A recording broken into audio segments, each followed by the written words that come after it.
कहानी की शुरुआत में एक लड़का घबराते हुए गलियों में भाग रहा था। वो किसी को कॉल करके कहता है कि मैं इस स्कूल का भांडा फोड़ दूंगा। तभी एक कार उसे टक्कर मार देती है जिससे कि उसकी जान चली जाती है। इसके बाद सेंट जोसेफ हाई स्कूल के फर्स्ट सेमेस्टर ओपनिंग सेरेमनी पे शिफ्ट होता है। यहाँ प्रिंसिपल न्यू स्कॉलरशिप स्टूडेंट कांगा को सबसे इंट्रोड्यूस करवाती है, जिसे काफी टफ एग्जाम के बाद यहाँ एडमिशन मिला था। मगर इससे उस स्कूल के अमीर बच्चे खुश नहीं थे।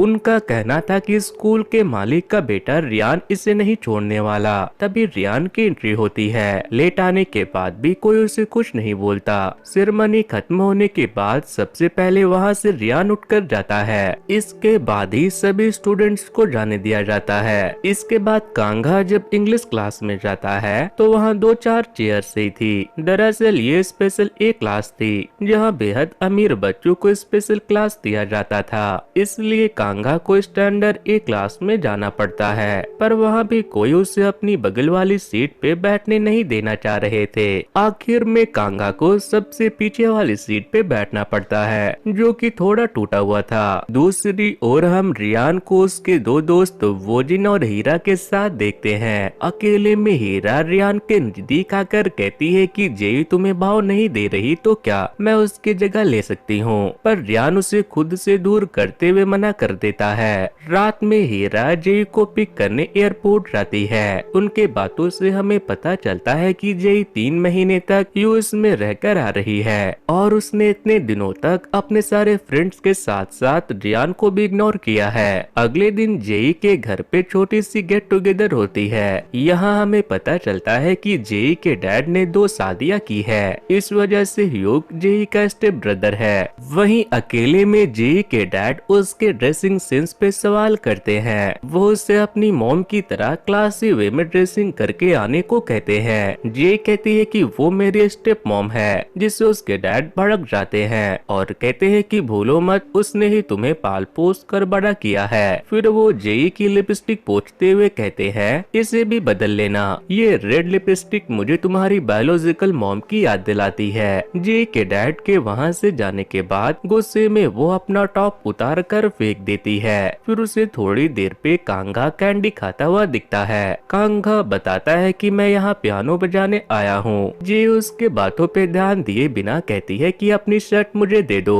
इससे कांगा घबरा जाता है कि फिर मैं क्या पहनूंगा, मगर उसे लगता है कि जेई को इसकी ज्यादा जरूरत है, इसलिए वो अपनी शर्ट उतार कर उसे दे देता है। जे उसे पहनकर रेस ट्रैक पे जाती है, जहाँ उसके दोस्त पहले से उसका इंतजार कर रहे थे। यहाँ जेई रियान को रेस के लिए चैलेंज करती है। जीतने वाले की एक विश पूरी की जाएगी, इसलिए दोनों पागलों की तरह रेस करते हैं। मगर इसमें जेई जीत जाती है और फिर अपनी विश बताती है कि मैं तुमसे ब्रेकअप करना चाहती हूँ। इससे रियान हैरान हो जाता है कि आखिर जेई को हो क्या गया है। पहले वो बिना बताए 3 महीने के लिए यूएस चली गई और अब ब्रेकअप की बात कर रही है, पर जेई उसे कोई एक्सप्लेनेशन नहीं देती। वो वहाँ से चली जाती है और रियान को उसके साथ में बिताए हुए अच्छे पल याद आने लगते हैं। अगले दिन रियान हाथों में बैंडेज लगाकर स्कूल पहुँचता है। क्लास में कांगा जेई को देखकर हाई करता है, पर वो कोई रिस्पॉन्स नहीं देती। दूसरी ओर टीचर क्लास मॉनिटर जुऑन से कहती है कि तुम जरा कांगा पे ध्यान देना, पिछली बार जो हादसा हुआ वो दोबारा नहीं होना चाहिए। दूसरी ओर स्कॉलरशिप वाले स्टूडेंट्स कांगा को पकड़ते हैं और समझाते हैं कि अपने औकात में रहो। रियान और उसका ग्रुप इलाइट क्लास है, तुम उन्हें नाराज नहीं कर सकते। हमने देखा तुम ओपनिंग सेरेमनी वाले दिन रियान के जाने से पहले ही जाने के लिए खड़े हो गए थे, फिर तुम किसी भी क्लास में घुस जाते हो और आज तो तुमने जेई को हाय बोला। देखो रियान के ग्रुप को मैरून टाई दी गई है और हमें ब्लू, ताकि हम अपनी लिमिट में रहे। उनके पेरेंट्स ने इस स्कूल के लिए बहुत कुछ किया है, इसलिए हमें उन्हें रिस्पेक्ट देना होगा। मगर कांगा उनके बातों को सीरियसली नहीं लेता। तब जाकर उन्हें कांगा को सच्चाई बतानी पड़ती है कि तुमसे पहले भी एक स्कॉलरशिप स्टूडेंट था जो अपनी मनमानी कर रहा था, लेकिन उसे रियान ने मार डाला, जिससे एक स्कॉलरशिप स्टूडेंट की सीट खाली हो गई। उसी के जगह तुम्हें एडमिशन मिली है, तो ज्यादा उड़ो मत। मगर इतना समझाने के बाद भी कांगा हंसकर वहाँ से चला जाता है। वो सीधा रियान के पास पास जाकर खुद को इंट्रोड्यूस करता है, पर रियान उससे हैंडशेक करना भी जरूरी नहीं समझता। लेकिन रियान के ग्रुप की एक लड़की कांगा से कहती है कि हम दोस्त बन सकते हैं, कल मैं तुम्हारे लिए गाड़ी भेज दूंगी, तुम पार्टी में आ जाना। अगले दिन वेन्यू के बाहर कांगा का फोन वगैरह जमा करवा लिया जाता है। वहाँ और भी लोग थे जो कांगा का मजाक उड़ा रहे थे कि अरे ये तो सच में पार्टी में चला आया, वो भी स्कूल यूनिफॉर्म पहनकर। यहाँ हीरा कांगा को एक ड्रिंक पिलाती है जिसमें उसने कुछ मिक्स किया था, जिससे कांगा अपने होश खोने लगता है। उधर जेई के फोन पे एक ब्लैकमेलिंग वाला मैसेज आता है जिससे वो डर जाती है। तभी रियान मैसेज करके उसे अपने पास बुलाता है। रियान ने एक रूम अच्छे से डेकोरेट कर रखा था। वहाँ वो जेई से अपनी गलती के लिए माफी मांगता है, पर उसे खुद पता नहीं था कि उसकी गलती आखिर है क्या। वो बस चाहता था कि जाने अनजाने में मुझसे जो भी गलती हुई है उसके लिए मुझे माफ कर दो, लेकिन जेई नहीं मानती। इधर सारे लोग ट्रूथ और डेयर गेम खेल रहे थे जिसमें कांगा को डेयर मिलती है कि वो किसी लड़की को 3 मिनट तक किस करे। कांगा सभी लड़कियों को गौर से देखता है, फिर वो सीधा उस रूम में जाता है जहाँ रियान जेई को मनाने की कोशिश कर रहा था। वो सीधा जाकर जेई को किस करना शुरू कर देता है जिससे सभी हैरान हो जाते हैं। इस दरमियान कांगा सेल्फ टॉक करता है जिससे हमें पता चलता है कि जिस लड़के की मौत हुई थी वो कांगा का भाई इनहान था और वो इस स्कूल में अपने भाई के मौत का बदला लेने आया था। अगली सुबह रियान की मॉम इंग्लैंड से आती है। रियान उनसे शिकायत करता है कि आपको तो मेरी फिक्र ही नहीं है। इस पर उसकी मॉम का कहना था कि तुम्हारा ख्याल रखने के लिए नौकर चाकर रख रखे हैं, मैं इससे ज्यादा और क्या फिक्र करूं। इस बात से चिढ़कर रियान स्कूल चला जाता है। वहाँ उसका सामना कांगा से होता है, पर वो अपने बंदों को उसका हिसाब बैठाने को बोलकर जेई के पास चला जाता है। वो उससे सवाल करता है कि तुमने कांगा को किस क्यों करने दिया। इस पे जेई कहती है कि अब हम दोनों का ब्रेकअप हो चुका है, तो मैं किसके साथ क्या कर रही हूँ वो मैं तुम्हें बताना जरूरी नहीं समझती। रियान के कहने पे उसका योनसुक नाम का एक दोस्त क्लासरूम में स्कॉलरशिप स्टूडेंट के हेड चैन को कांगा को बॉयकॉट करने को कहता है। चैन कांगा को समझाता है कि मैंने पहले भी तुम्हें समझाया था कि इन लोगों से मत उलझना। बातों ही बातों में कांगा और चैन झगड़ पड़ते हैं। तभी वहाँ टीचर आ जाती है जिसकी वजह से लड़ाई रुक जाती है। क्लास के बाद कांगा जेई से कल रात बिना उसकी इजाजत के किस करने के लिए माफी मांगता है। जेई कहती है कि उस दिन तुमने अपनी शर्ट देकर मदद की थी, इसलिए एक एडवाइस दे रही हूँ, जितनी जल्दी हो सके ये स्कूल छोड़ दो। ये इकलौता तरीका है रियान से बचने का। रात में रियान अपनी और जेई की क्यूट वीडियो देखकर उसे मिस कर रहा था। तभी वहाँ हीरा आती है। वो कहती है कि जेई को रोने धोने वाले लड़के बिल्कुल पसंद नहीं है। मेरे ख्याल से तुम्हें किसी और लड़की को डेट करके उसे जेलस फील करवाना चाहिए, पर रियान को ये आइडिया पसंद नहीं आता। दूसरी ओर वो जिन जेई से मिलने एक बार में जाता है। यहाँ वो अपना सीक्रेट एक दूसरे से शेयर करने वाले थे। वो जिनका सीक्रेट ये था कि वो अपनी क्लास टीचर को डेट कर रहा था, वहीं जेई को कोई ब्लैकमेल कर रहा था। इससे पहले ये दोनों आपस में ज्यादा बात करते, ब्लैकमेलर फिर से मैसेज में जेई को ब्लैकमेल करने लगता है, जिससे घबराकर वो वहाँ से चली जाती है। अगले दिन लॉकर रूम में कांगा रियान और उसके दोस्तों को नशीली गोलियां छिपाते हुए देखता है, जिससे उसे अपने भाई इनहान की बात याद आ जाती है कि स्कूल में नशीली गोलियों का इस्तेमाल होता है। इधर मॉनिटर जुवान प्रिंसिपल के ऑफिस में जाता है। दरअसल प्रिंसिपल जुवान की मॉम थी। वो उसे रियान और उसके दोस्तों से दोस्ती करने को कहती है क्योंकि वो लोग पावरफुल लोग हैं। आगे चलकर वो जुवान की मदद कर सकते हैं। तब जुवान पूछता है कि मॉम आपने इनहैन की मौत को कैसे हैंडल किया कि न्यूज़पेपर में एक आर्टिकल तक नहीं छपी, पर वो उसकी बातों का कोई जवाब नहीं देती। उधर कांगा अपनी क्लास टीचर को बताता है कि रियान के लॉकर में नशीली गोलियां है, आपको उसे चेक करना चाहिए। लेकिन रियान का लॉकर चेक करने से टीचर डर रही थी। तब कांगा उन्हें मीडिया में जाने की धमकी देता है, इसलिए टीचर रियान का लॉकर खोल देती है। फिर वो कांगा को डांटती है क्योंकि कांगा जिसे नशीली गोलियां समझ रहा था वो तो एंजाइटी में ली जाने वाली दवाइयां थी। दूसरी ओर जय हीरा को बताती है कि वो जिन के बर्थडे वाले दिन किसी ने मेरी एक वीडियो बनाई थी और वो अब अब इंस्टाग्राम पे मुझे ब्लैकमेल कर रहा है, पता लगवाओ कि वो इंस्टाग्राम आईडी कौन यूज करता है। अगले दिन स्टूडेंट्स को एक ट्रिप पे ले जाया जाता है। यहाँ कांगा वो एंजाइटी पिल्स को मेडिकल में चेक करवाने के लिए साइकिल से जा रहा था। जेई की सिगरेट खत्म हो गई थी, इसलिए वो बैक सीट पे बैठ जाती है। दूर से ये चीज रियान देखकर जलने लगता है और हीरा उसके जले पे नमक छिड़कने का काम करती है। नेक्स्ट सीन में कांगा और जेई शॉप पे थे, मगर बारिश की वजह से शॉप बंद थी, इसलिए भीगते हुए ये वापस आने लगते हैं। जेई उसे अपने रूम में चलकर ड्रायर से कपड़े सुखाने को कहती है। वहीं दूसरी ओर चैन और उसके लड़के कांगा के रूम के बाहर उसे मजा चखाने के लिए उसके आने का इंतजार कर रहे थे।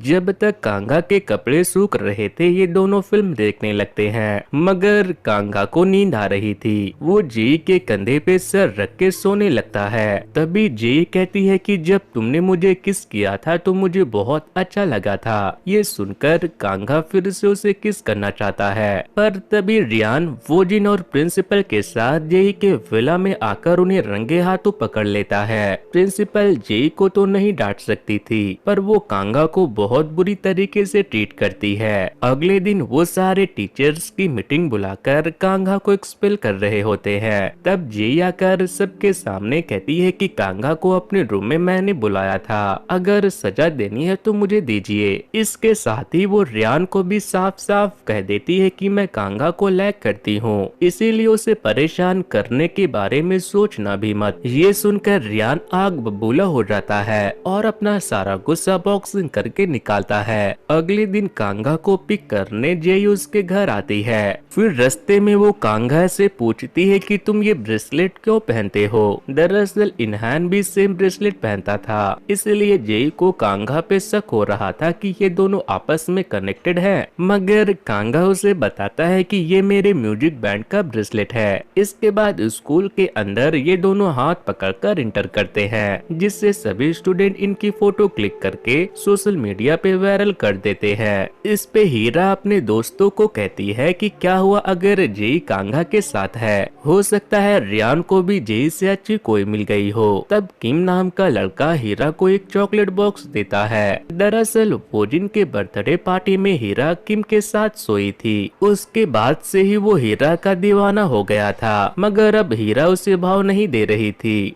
वहीं मैच के बाद रियान हीरा को सबके सामने किस करके प्रूव कर देता है कि वो भी मूव ऑन कर चुका है और अब वो हीरा को डेट कर रहा है, पर इससे किम को अच्छा नहीं लगता। वो हीरा को बात करने के लिए अकेले में ले जाता है और कहता है कि अगर मैं तुम्हें पसंद नहीं था तो तुम मेरे साथ सोई क्यों। इस पे हीरा कहती है मुझे तुम क्यूट लगे थे, पर मुझे तुम्हारे साथ मजा नहीं आया। इसी रात जेई को उसके डैड बुलाकर कहते हैं कि पेरेंट्स नाइट पे गोंगस्यूंग ग्रुप के चेयरमैन भी आने वाले हैं। उनका छोटा बेटा जोसन स्कूल में ही पढ़ता है और बड़ा बेटा पार्क न्यूयॉर्क में पढ़ता है। जब तुम पैदा भी नहीं हुई थी तब से मैंने तुम्हारी शादी उससे करने की सोच रखी है, इसलिए कुछ भी ऐसा मत करना जिससे बात बिगड़ जाए। इसलिए अगले दिन जेई कांगा को साफ साफ कह देती है कि मैं तुमसे प्यार व्यार नहीं करती, मैं बस ये नाटक कर रही हूँ ताकि रियान तुम्हें नुकसान पहुँचाने के बारे में ना सोचे। फिर रात में वो हीरा से मिलती है। हीरा तो रियान को डेट करने का नाटक करके काफी खुश थी, मगर वो जेई के सामने दिखावा करती है कि मुझे ये सब बिल्कुल अच्छा नहीं लग रहा।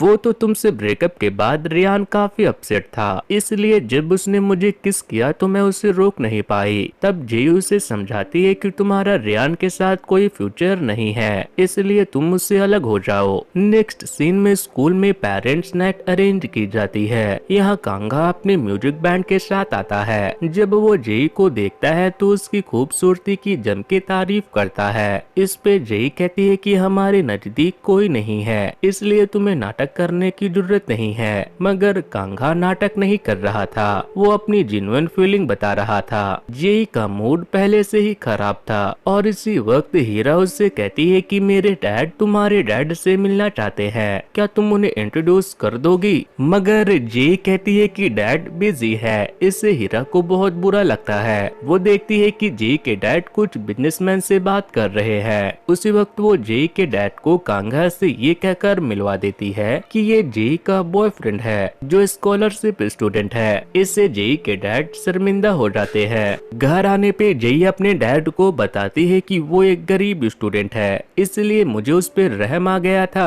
और मैंने उसकी मदद की। इसे ही लोगों ने गलत समझकर हमारी डेटिंग की अफवाह फैला दी। अगले दिन कांगा जेई को सच में डेट करना चाहता है, मगर जेई मना कर देती है। दूसरी तरफ फूजिन अपने क्लास टीचर के साथ था। जैसे ही हीरा का मैसेज आता है वो जाने लगता है। इससे टीचर को जेलस फील होता है और वो कहती है कि तुम मुझसे प्यार नहीं करते ना। इस पे वोजिन उसे एक एक्सपेंसिव बैग देते हुए कहता है कि हमारा रिश्ता तो ऐसा ही है, मैं तुम्हें एक्सपेंसिव गिफ्ट दूंगा और तुम मुझे सोने दोगी। इसके बाद क्लास टीचर वो बैग लेकर इतराते हुए स्कूल चली जाती है। आगे कांगा को एक अननोन इंस्टाग्राम आईडी से एक वीडियो रिसीव होती है जिसमें रियान के दोस्त इनहान को बुली किया जा रहा था। तभी हीरा आकर कांगा से कहती है कि तुम्हारे जैसा ही एक लड़का था जो जेई के ज्यादा करीब आ रहा था, उसका क्या असर हुआ ये तुम्हें पता चल ही गया होगा। फिर भी तुम जेई के नजदीक रहकर अपनी जान को जोखिम में क्यों डाल रहे हो। इधर रियान वोजिन को कांगा का बैकग्राउंड चेक करने को कहता है, वहीं हीरा जेई से मिलकर उससे दोस्ती तोड़ देती है। वो उसे साफ साफ कह देती है कि मैं किंडरगार्टन से ही रियान को पसंद करती थी, पर तुम मेरी बेस्ट फ्रेंड हो इसलिए मैंने अपनी फीलिंग कभी जाहिर नहीं की, मगर अब हम दोस्त नहीं है और मैं चाहती हूँ कि तुम हमारे बीच में ना आओ। खुद ही दोस्ती तोड़कर हीरा जेई के साथ बिताए गए पलों को याद करके इमोशनल हो जाती है, मगर एक फ्लैशबैक से पता चलता है कि हीरा की डैड की कंपनी बंद होने के कगार पे है। इसलिए हीरा ने जेई से कहा था कि अपने डैड से मेरी डैड की बात करवा दो, मगर उसने इनकार कर दिया। इसलिए हीरा जेई से बहुत नाराज है। वहीं जेई अपने डैड के कहने पे चेयरमैन के बेटे पार्क से मिलने जाती है, पर उसी वक्त उसे ब्लैकमेलर का मैसेज आने लगता है जिससे वो डर जाती है और पार्क पे वोमिटिंग कर देती है। इससे जेई के डैड उस पे बहुत नाराज होते हैं। वो सजा के तौर पे जेई को फार्म हाउस में कैद कर देते हैं। जल्द ही वो उसे पार्क के साथ हमेशा के लिए न्यूयॉर्क भेजने वाले थे। ये सारी बात हीरा को जेई के भाई हियोक से पता चलती है और वो इस बात को पूरे स्कूल में फैला देती है, जिसके वजह से कांगा जेई से मिलने उसके फार्म हाउस चला आता है। प्रॉब्लम पूछने पे जेई उसे बता देती है कि मैं किसी की मौत की जिम्मेदार हूँ और मुझे कोई धमकियाँ दे रहा है। तब कांगा भी बता देता है कि जिसकी तुमने जान ली है मैं उसका भाई हूँ। दूसरी तरफ रियान को भी पता चल जाता है कि कांगा और इनहान ट्विंस ब्रदर है और कांगा किसी मकसद से यहाँ आया है। इसके बाद सीन पास्ट में शिफ्ट होती है। एक दिन रियान अपने दोस्तों के साथ फुटबॉल खेल रहा था, वहीं से इनहान क्रॉस कर रहा था। जब उसके पास फुटबॉल आई तो उसने किक कर दिया जो सीधे रियान को जाकर लगी। रियान ने कुछ नहीं कहा पर उसके चमचे इनहान के पीछे पड़ गए। उन्होंने इनहान की पिटाई शुरू कर दी।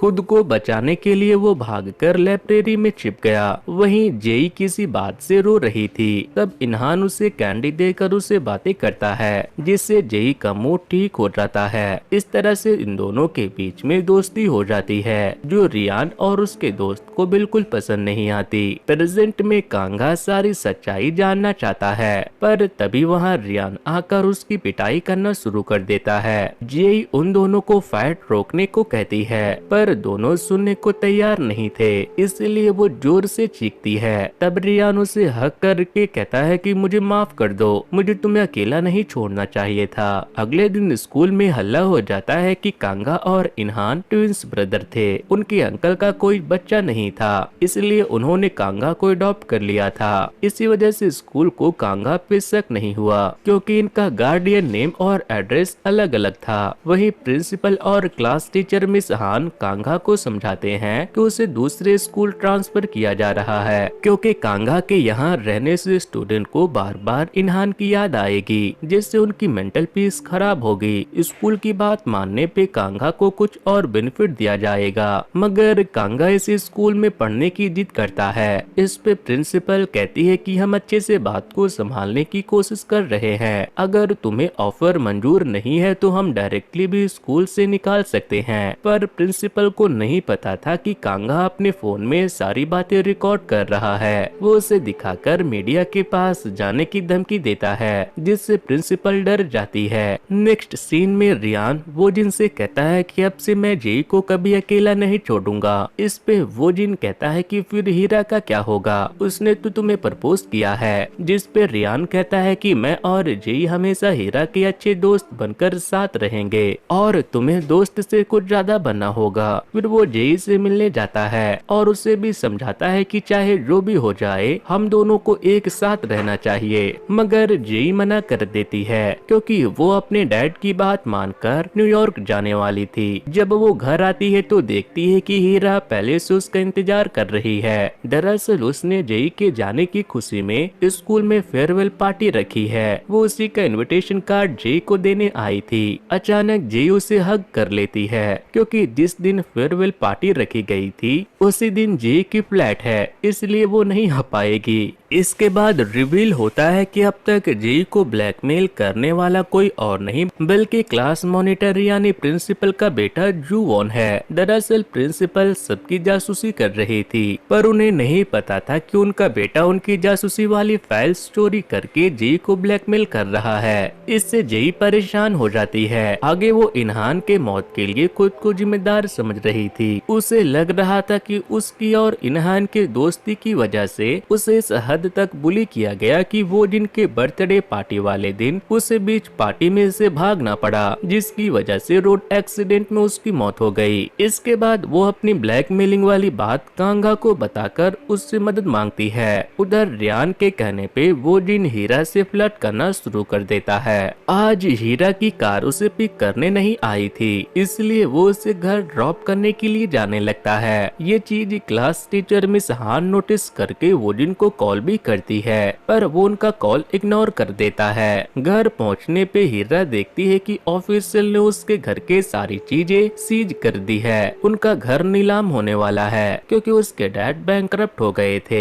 इसी वजह से हीरा की मॉम उसे हक करके बहुत रोती है। अगले दिन जेई की फेयरवेल पार्टी थी जिसमें हीरा मामूली से कपड़े पहन कर आती है क्योंकि वो अब गरीब हो चुकी थी, जिसके बारे में अभी किसी को पता नहीं था। हीरा बेसब्री से रियान का इंतजार कर रही थी मगर वो तो जेई के फियांसे को झूठे नशीली गोलियां तस्करी के इल्जाम में अरेस्ट करवा देता है और फिर जेई को पार्टी में लाकर सबके सामने ऐलान कर देता है कि हम दोनों फिर से एक हो गए हैं, जिससे हीरा को बहुत बुरा लगता है। वो अकेले में रियान और जेई से खूब झगड़ा करती है। तब वो जिन हीरा को संभालता है। इससे गुस्से में हीरा वो जिन से कहती है कि तुम्हें अब मुझ में और उन दोनों में से किसी एक को चुनना होगा, जिससे वो जिन सोच में पड़ जाता है। फिर हीरा अपने डैड के पास जाती है जिन्होंने हीरा को घर वाली फीलिंग देने के लिए उसके रहने का इंतजाम एक होटल रूम में किया था, मगर वो होटल रूम भी कुछ खास नहीं था, जिससे हीरा को अपनी गरीबी का एहसास होता है। वो जेई से बदला लेना चाहती है, इसलिए वो ह्योक से मिलती है क्योंकि वो काफी टाइम से कह रहा था कि मेरे पास कुछ ऐसा है जिससे आप जेई से अपनी हर बात मनवा सकती हो।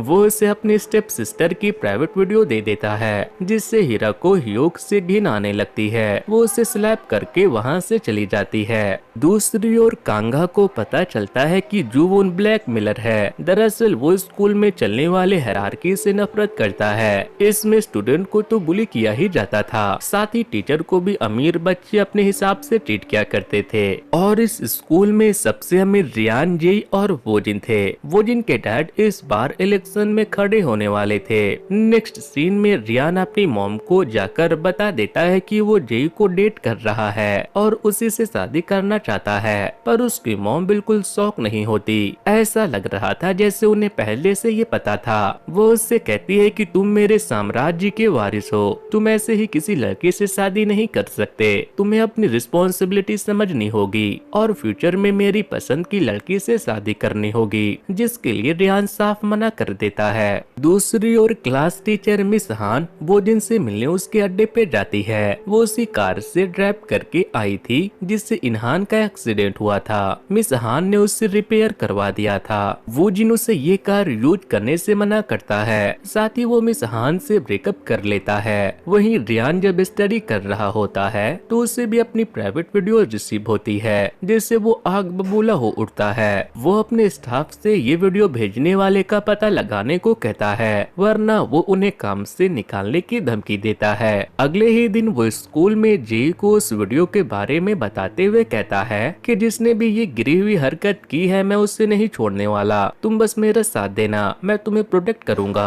वहीं कांगा प्रिंसिपल को आखिरी वार्निंग देता है कि स्कूल में होने वाले भेदभाव को मिटा दिया जाए, वरना मैं अपने हिसाब से चीजें सही करने की कोशिश करूंगा जो आपको पसंद नहीं आएगा। मगर प्रिंसिपल उसकी बातों को सीरियसली नहीं लेती। ऑफिस से बाहर निकलते ही जुवॉन कांगा को पकड़ लेता है और कहता है तुम्हें रियान को तबाह करना था, मेरी मॉम को क्यों परेशान कर रहे हो, तुम ये सब जेई को बचाने के लिए कर रहे हो ना। इनकी आपस की बात पीछे खड़ी जेई सुन रही थी, जिससे वो समझ जाती है कि जुवॉन ही ब्लैकमेलर है। अकेले में जेई कांगा को बताती है कि तुम लोग को जो करना है कर लो, वैसे भी मैं अपनी फैमिली को इस बारे में बताने वाली हूँ। मुझे पता है मेरे डैड मुझ पे बहुत गुस्सा करेंगे, हो सकता है वो मेरी मॉम की तरह मुझे भी घर से निकाल दे, पर किसी और से उन्हें ये बात पता चले उससे पहले मैं ही उन्हें बता दूंगी। आगे हीरा स्कूल छोड़ने का फॉर्म फिलअप कर रही थी क्योंकि उसे ये समझ आ गया था कि ये जोसिन हाई स्कूल है, बाकी गरीब स्टूडेंट की तरह मुझे भी यहाँ बुली किया जाएगा। तब जी उसे समझाती है कि ऐसा कुछ नहीं होगा, हम है ना तुम्हारे साथ। इस पे हीरा कहती है कि तुमने तो मुझे कभी अपना सच्चा दोस्त माना ही नहीं, वरना तुम अपनी प्रॉब्लम मेरे साथ शेयर करती जो तुम अब तक अकेले सहती आई हो। इसके बाद हीरा गुस्से में जाकर रियान को खूब सुनाती है और साथ ही वो बता देती है कि उनकी प्राइवेट वीडियो ह्यूक ने रिकॉर्ड की थी। ये जानकर रियान अपने दोस्तों के साथ ह्यूक के पास जाता है और उसकी जमकर कुटाई करता है। रात में जेई हीरा के रूम पे आती है और बताती है कि मैंने हमेशा तुम्हें अपनी दोस्त माना है। तभी हीरा के डैड कॉल करके बताते हैं कि सब कुछ ठीक हो गया है, जेयुल ग्रुप ने खुद मदद के लिए हाथ बढ़ाया है। तभी सीन पास्ट में शिफ्ट होती है। जेई के डैड को वोजिन ने प्रूफ के साथ सारी सच्चाई बता दी थी कि जेई रियान को डेट कर रही थी और उसकी प्राइवेट वीडियो बन चुकी है, साथ ही वो यूएस अबॉर्शन करवाने गई थी। अगर ये न्यूज बाहर आई तो जेयुल और जोसिन दोनों ग्रुप की बहुत बदनामी होगी और इससे उनकी बिजनेस पे असर पड़ेगा। वोजिन हीरा की साइड लेते हुए जेई के डैड को हमेशा के लिए जेई को न्यूयॉर्क भेजने को कहते हैं। इससे जेई के डैड जेई पे बहुत गुस्सा करते हैं, वो उसे न्यूयॉर्क जाने को कहते हैं। वो उनकी बात मानने को तैयार हो जाती है, पर बदले में वो उनसे हीरा के डैड की मदद करने को कहती है। प्रेजेंट में जुवॉन काफी डर गया था, इसलिए वो जेई की वीडियो वायरल करना चाहता है, मगर कांगा उसे रोकता है। वो कहता है कि हमें इसकी जरूरत नहीं है, बुलिंग की सबूत है मेरे पास, उन्हें सजा दिलवाने के लिए ये काफी है। मगर जुवॉन को लग रहा था कि कांगा जेई के प्यार में पड़ गया है, इसलिए वो उसे बचाने की कोशिश कर रहा है। नेक्स्ट सीन में वोजिन की नजर पास रखे कैमरा पिन पे पड़ जाती है और सीन उसके बर्थडे नाइट पे शिफ्ट होती है, जब वो अपनी टीचर मिस हान के साथ सीढ़ियों पे क्लोज हो रहा था। उसी वक्त उसके लड़के इनहान को बुली कर रहे थे, इसलिए वो छिपने के लिए भाग रहा था। इसी दौरान वो वोजिन और मिस हान को क्लोज होते हुए देखकर वहाँ से भागने लगता है। इससे मिस हान काफी डर जाती है कि उनकी नाजायज रिश्ते के बारे में सबको पता चल जाएगा। वो इनहान को समझाना चाहती है कि ऐसा कुछ नहीं है, पर इनहान भाग रहा था। तब मिस हान वोजिन की कार से उसका पीछा करती है। इनहान भागते हुए अपने भाई को कॉल करता है और बताता है कि जोसिन हाई स्कूल में बहुत सारे गलत काम होते हैं, मैं सबका भांडा फोड़ दूंगा। और उसी वक्त गलती से मिस हान से इनहान का एक्सीडेंट हो जाता है। मिस हान इनहान की मदद करने के लिए बाहर निकलती है, पर वो देखती है कि इनहान के पॉकेट में एक कैमरा वाला पेन है जिसमें सारा कुछ रिकॉर्ड हो चुका है। इससे वो काफी डर जाती है और वो पेन लेकर वहाँ से भाग जाती है। सीन अब प्रेजेंट में शिफ्ट होती है। कांगा पुलिस में स्कूल वायलेंस की कंप्लेन कर देता है। जेई के अलावा कोई भी कांगा के सपोर्ट में नहीं आता। दरअसल जेई को समझ आ गया था कि उसने जाने अनजाने में बहुत सारे स्टूडेंट को तकलीफ दी है और उसे ये कभी गलत इसलिए नहीं लगा क्योंकि टीचर या पेरेंट्स ने कभी उन्हें ये सब करने से नहीं रोका। पर अब कांगा की आवाज उठाने से उसे अपनी गलती का एहसास हो गया था। जेई के इस बदलाव से हीरा काफी परेशान थी, जो वोजिन को ठीक नहीं लगता क्योंकि पहले तो हीरा जेई से नफरत कर रही थी, पर अब उसे जेई की फिक्र हो रही थी। वो नहीं चाह रही थी कि जेई न्यूयॉर्क जाए। इससे वोजिन को लगता है कि मैंने हीरा के लिए इतना कुछ किया पर वो मुझे क्रेडिट नहीं दे रही है। आगे रियान के स्टाफ उसे बताते हैं कि उनकी प्राइवेट वीडियो प्रिंसिपल ने भेजी है। रियान प्रिंसिपल को कन्फ्रंट करता है। तब वो रिवील करती है कि मैं आपकी मॉम के इशारे पे काम करती हूँ। उन्होंने ही आप पे नजर रखने और आपको ब्लैकमेल करने को कहा था ताकि आप जेई से दूर हो जाए। इसलिए अब रियान अपनी मॉम को कन्फ्रंट करते हुए कहता है कि अगर मुझे जोसिन कंपनी के इकलौते वारिस होने की वजह से ये सब सहना पड़ रहा है तो आज से मैं आपसे रिश्ता तोड़ता हूँ। अब आप मेरी लाइफ में इंटरफेयर नहीं कर सकती। इससे रियान की मॉम रोते हुए उसे इमोशनल ब्लैकमेल करने लगती है कि मैंने इतना बड़ा एम्पायर तुम्हारे लिए ही बनाया है। सिंगल मॉम होते हुए भी मैंने तुम्हें प्रिंस की तरह पाला है। इसके बाद जे रियान को अपनी अल्ट्रासाउंड की फोटो दिखाते हुए बताती है कि मैं यूएस अबॉर्शन कराने गई थी मगर मैं हिम्मत नहीं जुटा पाई। फिर मेरी तबीयत खराब हो गई और मेरा मिसकरेज हो गया। रियान को बहुत अफसोस होता है कि वो अपने बच्चे को नहीं बचा पाया और जे को इतना कुछ अकेले सहना पड़ा। वो मुझसे दूर होकर मुझे इन प्रॉब्लम से बचाना चाह रही थी। तब जे उसे संभालती है। फिर वो अगले दिन रियान को लेकर इनहान के मेमोरियल पे जाती है। वह रियान अपने गलतियों के लिए इनहान से माफी मांगता है। दूसरी ओर वोजिन के पेरेंट्स को वोजिन और मिस हान के नाजायज रिश्ते के बारे में पता चल गया था। वो प्रिंसिपल से कहकर मिस हान को स्कूल से निकलवा देते हैं। फिर वोजिन गिल्ट की वजह से वो पेन जेई को दे देता है और जी उसे कांगा को दे देती है। फिर कांगा पुलिस को उस पेन की रिकॉर्डिंग दिखा देता है जिससे सारे राज बाहर आ जाते हैं। मिस हान को इनहान के कत्ल के इल्जाम में अरेस्ट कर लिया जाता है क्योंकि अगर वो चाहती तो एम्बुलेंस बुलाकर इनहान को बचाने की कोशिश कर सकती थी पर उन्होंने ऐसा नहीं किया। साथ ही इनहान के पेन में बुलिंग की भी कई सारी रिकॉर्डिंग थी जिन्होंने भी इनहान को मारा पीटा था। सब पे कार्रवाई होती है। रियान की मॉम को स्कूल में होने वाले वायलेंस को सही से टैकल न कर पाने की वजह से प्रिंसिपल के काम से निकाल दिया जाता है। जय की प्रेगनेंसी वाली बात भी मीडिया में आ जाती है जिससे जय के डैड बहुत गुस्सा होते हैं। वो कहते हैं कि तुम अपनी मॉम के ऊपर गई हो, वो भी तुम्हारी तरह कैरेक्टरलेस थी। मैंने सोचा था सही परवरिश से कम तुम सही रास्ते पे चलोगी पर मैं गलत था। इसलिए मैं तुमसे अपना रिश्ता तोड़ता हूँ। अब तुम आजाद हो, तुम्हें जो करना है तुम कर सकती हो। यही का तो बचपन से ही यहाँ दम घुटता था इसलिए वो सारे दोस्तों से अलविदा लेकर अपनी बायोलॉजिकल मदर के पास चली जाती है जो एक आइलैंड पे सुकून वाली जिंदगी से रहती थी। दूसरी ओर जोसिन हाई स्कूल में न्यू प्रिंसिपल आती है जो स्कूल का माहौल बिल्कुल सही कर देती है। अब मैरून और ब्लू टाई वाले स्टूडेंट अमीरी गरीबी का भेदभाव मिटाकर साथ में अच्छे से पढ़ाई करते हैं और इसी के साथ हमारी ये कहानी यहीं पर खत्म होती है। तो दोस्तों ये स्टोरी आपको कैसी लगी मुझे कमेंट करके बताना और अगर आपको एक ऐसे ही और स्टोरी देखनी है तो वॉच नेक्स्ट पर क्लिक करें। सो गाइस आज के वीडियो में इतना ही। Thanks to good bye.